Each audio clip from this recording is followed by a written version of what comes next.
أعوذ بالله من الشيطان الرجيم.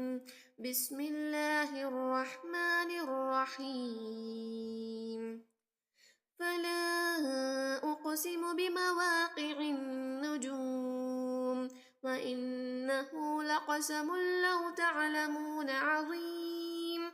إنه لقرآن كريم في كتاب مكنون لا يمسه إلا المطهرون تنزيل من رب العالمين.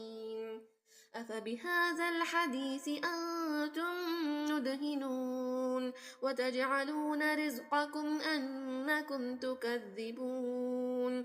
فلولا إذا بلغت الحلقوم وأنتم حينئذ تنظرون ونحن أقرب إليه منكم ولكن لا تبصرون.